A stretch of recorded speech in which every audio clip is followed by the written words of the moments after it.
Actes liés au culte. Al-Qur'an. Al-Qur'an est le dernier livre révélé d'Allah Ta'ala. Il a été révélé au prophète Muhammad, paix soit sur lui, par Gabriel, paix soit sur lui. Il contient tous les aspects bons et mauvais pour la race humaine et djinn.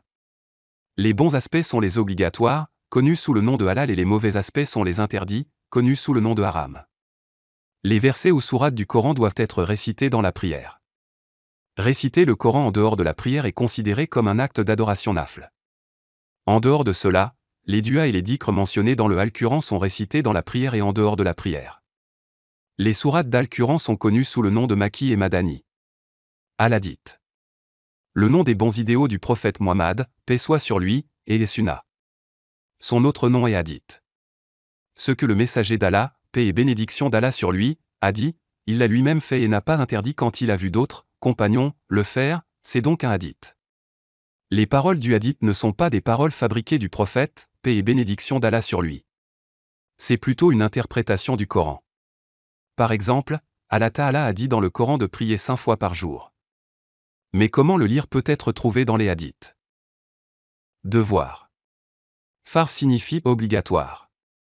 Tous les commandements et interdictions qui sont indiqués par les preuves irréfutables d'Al-Qur'an et d'Al-Hadith sont obligatoires. Il existe deux types d'obligations.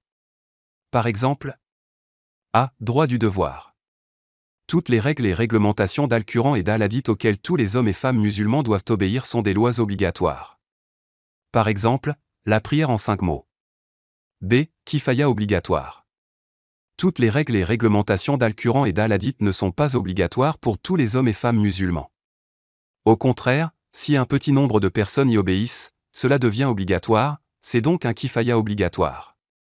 Par exemple, la prière funéraire. Obligatoire. Wajib signifie devoir. Ce que le prophète Muhammad, paix et bénédiction d'Allah sur lui, a fait et a averti de ne pas faire est obligatoire. Il est proche du devoir en termes de dignité. Par exemple, réciter la sourate Fatiha dans chaque raka. Sunnah. Sunnah signifie coutume. Ce que le prophète, paix et bénédiction d'Allah soit sur lui, a suivi tout au long de sa vie et a mis en œuvre les idéaux islamiques, c'est la sunnah. Cette sunnah est encore de deux types.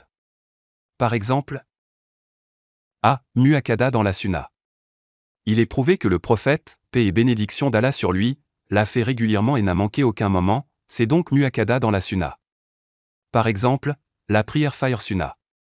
B. Mu'akkada en dehors de la sunnah. Ce que le prophète, paix et bénédiction d'Allah sur lui, n'a pas fait régulièrement.